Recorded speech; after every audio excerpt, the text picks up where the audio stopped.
রাফি, তুই কিন্তু এটা কাউকে বলবি না। যদি তোর ভাইকে বলিস তাহলে কিন্তু তোর খবর আছে। তুই এই বাসায় থাকতে পারবি না। ও আমার বয়ফ্রেন্ড, আমি ওকে অনেক ভালোবাসি, তার জন্য আমি এটা করেছি। ভাবি, তোমার লজ্জা করলো না এতটা নিচে নামার জন্য? আমি তো তোমাকে আমার বড় বোনের মতো শ্রদ্ধা করতাম, কিন্তু আজকে থেকে সেই শ্রদ্ধাবোধ উঠে গেছে।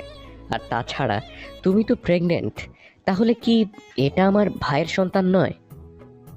এত কথা কেন বলছিস তুই? সবকিছু যেহেতু জেনেই গেছিস, আমি তোকে একটা চান্স দিতে পারি।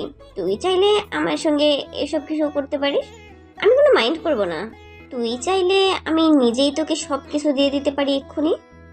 তোমার লজ্জা করছে না তুমি আমাকে এসব বলছো? আর আমার তো সন্দেহ হচ্ছে, তোমার পেটে যে সন্তান, সেই সন্তানটা কি আমার ভাইয়ের নাকি তোমার ওই বয়ফ্রেন্ডের? তুমি এতটা নিজে নামতে পারলে? আরে, তুমি তো ভাইয়াকে ভালোবেসে বিয়ে করেছিলে। আজকে আমাকে এটা দেখতে হবে? এটা দেখার জন্য আসলেই আমি কোনো প্রস্তুত ছিলাম না। ছি। এত কেন কথা বলছিস? প্লিজ তুই একটু বোঝার চেষ্টা কর। আমি না হয় একটা ভুল করে ফেলেছি, আর এই সন্তানটা তোর ভাইয়ার। এই সন্তানটা ওর নয়। হ্যাঁ, এটা ঠিক যে আমি তোর ভাইকে ভালোবেসে বিয়ে করেছি, কিন্তু সেটা সম্পত্তির লোভে, বুঝতে পেরেছিস? বাহ, কি সুন্দর তোমার কথাবার্তা। আমার মা সেই ছোটবেলায় মারা গেছে, বাবা তোমাদের সম্পর্ক মেনে নিয়ে তোমাদেরকে এক করে দিয়েছে, আর তারপরই বাবা মারা যায়। আর এখন তুমি চাচ্ছ সমস্ত সম্পত্তি আত্মসাৎ করার জন্য, তাই না? আমি তো তোমাকে অনেক সম্মান করতাম, তুমি এটা কি করে করতে পারলে? আমি তো এখনো ভাবতেই পারছি না। তুই যেহেতু আমার কথাবার্তা শুনবি না, তাহলে দেখ আমি তোর কি অবস্থা করি। তুই শুধু দেখতে থাক, আমি তোকে এতটা নিচে নামাবো যে এটা তুই কল্পনাও করতে পারবি না। তুমি আমার কোনো কিছুই করতে পারবে না। তুমি একটা নষ্টা মেয়ে, আর একটা নষ্টা মেয়ে কখনোই আমার ভাইয়ের বউ হতে পারে না। তুমি তো ভাবি হওয়ার যোগ্যতা হারিয়ে ফেলেছো। তুমি এখন এই বাসা থেকে বের হয়ে যাও। দেখ, আমি তোকে এখনো ঠান্ডা মাথায় বলছি, তুই যদি চান্স চাস তাহলে আমাকে ব্যবহার করতে পারিস। আমি তোকে একটা সুযোগ দিচ্ছি, শুধু একবার নয়, তুই চাইলে আমাকে বারবার ব্যবহার করতে পারিস। আমি কোনো কিছু বলবো না, প্লিজ। তবুও তুই এসব কাউকে বলিস না। মানুষের কথাবার্তা এতটা নিম্নমানের হতে পারে, যেটা তোমাকে না দেখলে আসলে বুঝতেই পারতাম না। তুমি ভাইয়াকে ভালোবেসে বিয়ে করেছো, তারপরে তোমার বয়ফ্রেন্ডকে বাসায় আনলে এইসব করার জন্য। আর এখন তুমি আমাকে বলছো এসব করার জন্য? মেয়েদের সবচেয়ে দামি জিনিস হলো তাদের ইজ্জত, এবং সেটা নিজের মানুষ মানে হাজবেন্ডের জন্য থাকে। আর তুমি এটা বিলিয়ে দিচ্ছ সবাইকে। তোমাদের মতো মেয়ের জন্যই সকল মেয়েদের খারাপ বলা হয়।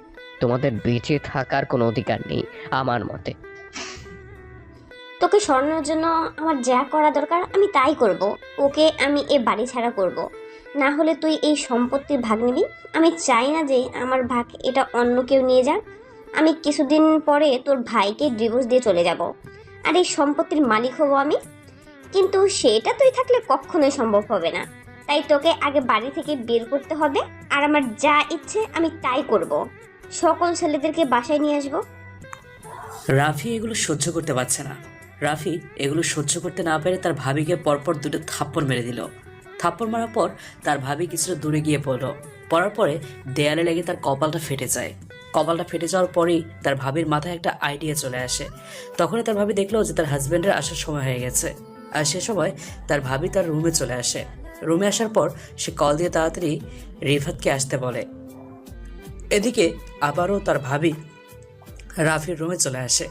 রাফির রুমে আসার পর রাফির উপর ঝাঁপিয়ে পড়ে। রাফি নিজেকে সরানোর চেষ্টা করছে, কিন্তু পাচ্ছে না।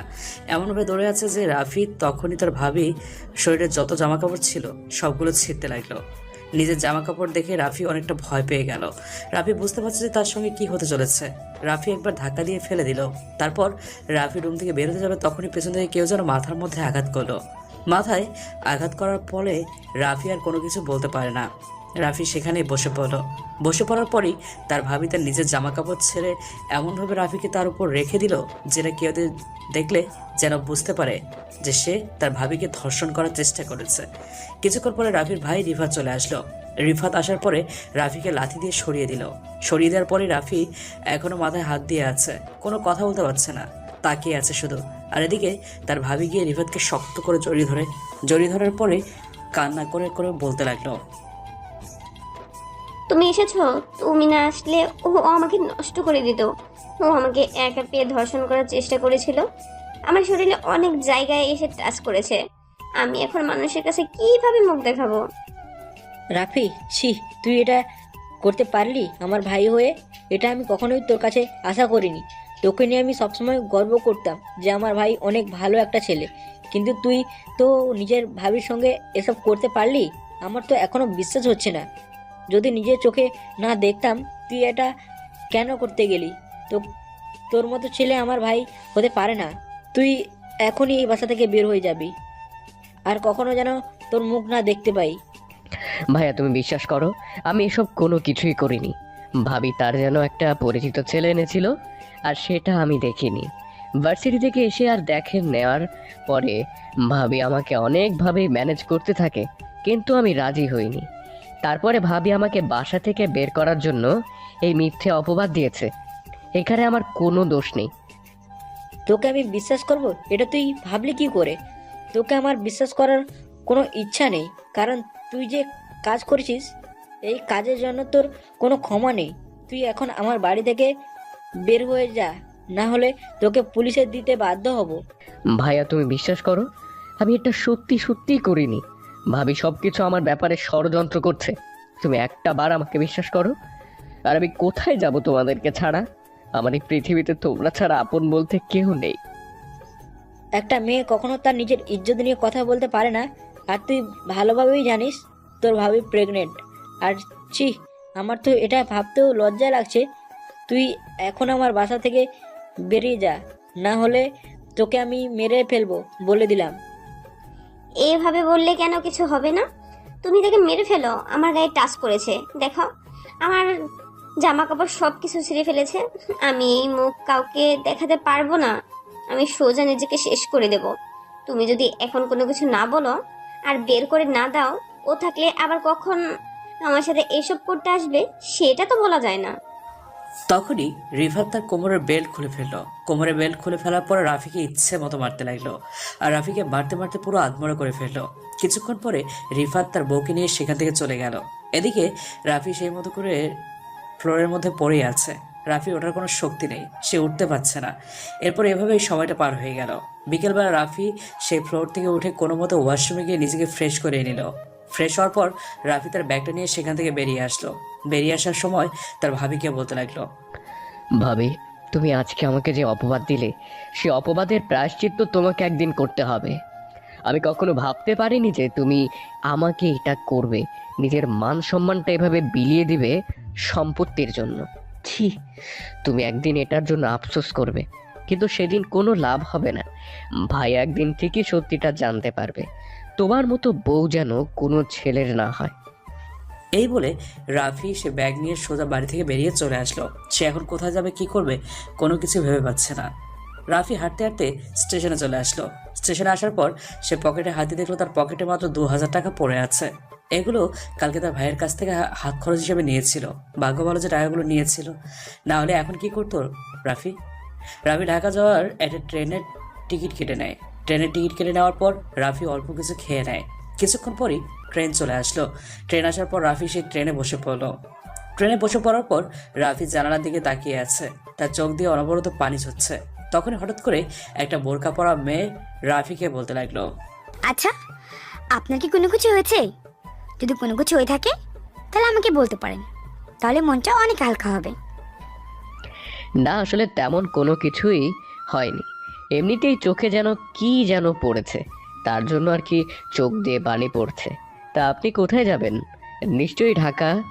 হ্যাঁ, আমি ঢাকা ইউনিভার্সিটিতে অ্যাডমিশন নিয়েছি, আর তাই পড়াশোনার জন্য ঢাকা যাচ্ছি। সেখানে হোস্টেল থেকে পড়াশোনা করব। আপনি কোথায় যাচ্ছেন? আমি ঢাকায় যাচ্ছি, কিন্তু ঢাকায় যে কি করব সেটা জানি না, কারণ আমার উদ্দেশ্য অজানা।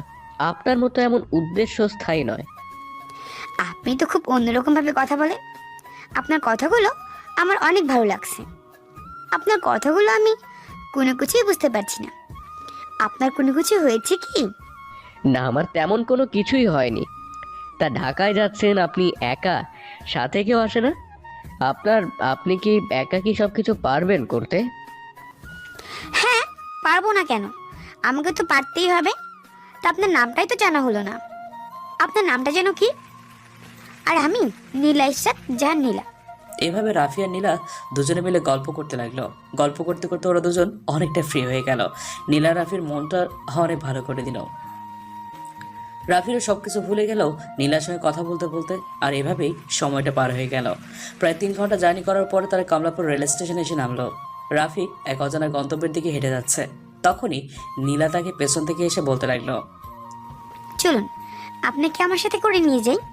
আপনি না হয় আমার কাছাকাছি একটা জায়গায় থাকবেন। কিন্তু আপনি কিন্তু গল্পটা বললেন না। আপনার জীবনে কি হয়েছে? কিসের এত কষ্ট আপনার? ও আচ্ছা, আমি রাফি। আপনি কোন জায়গায় উঠেছেন? আরে না, তেমন কোনো কিছুই না।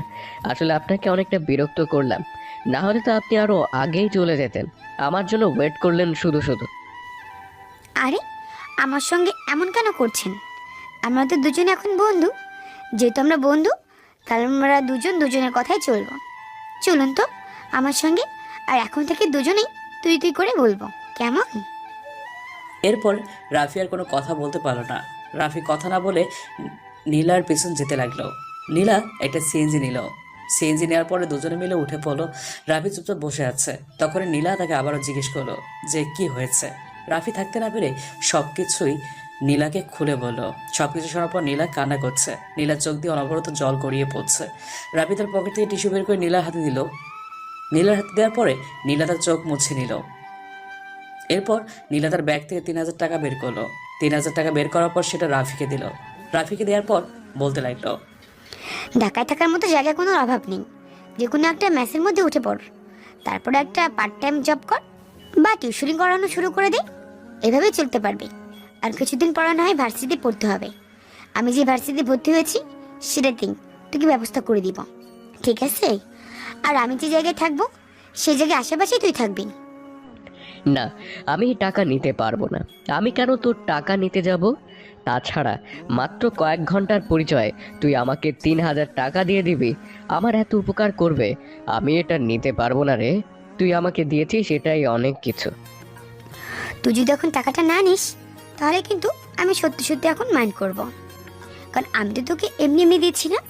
তুই এখন ধার হিসেবে নে, পরে আবার দিয়ে দিস, কেমন? আবার আমার যখন লাগবে তখন আমি আবার তোর কাছে চাইবো। এভাবে তো চলতে হবে, তাই না? আর বিপদের দিনেই তো বন্ধু বান্ধবের পরিচয় হয়। দেখ, তোর কিন্তু এখন আমি ছাড়া আর কেউ নেই। কেন, তুই কি আমাকে দয়া করছিস যে একটা অসহায় ছেলেকে দয়া করে আমার অনেক সোয়াব হবে, তাই না? তুই হয়তো এটা ভাবছিস। আমি বললাম তো আমার লাগবে না। আমি কোনো কিছু একটা ম্যানেজ করে নেব। তুই শুধু শুধু এত টেনশন নিচ্ছিস। তোর হোস্টেলের সামনে এসে গেছি প্রায় মনে হয়। পরে রাফি আর কোনো কথা বলতে পারলো না। কারণ রাফি এখন জানে কোনো কথা বলেও কোনো কাজ হবে না। অলরেডি নীলা কেমন মেয়ে সেটা তার বোঝা হয়ে গেছে। রাফি সেই টাকাগুলো নিয়ে পকেটে রেখে দিল।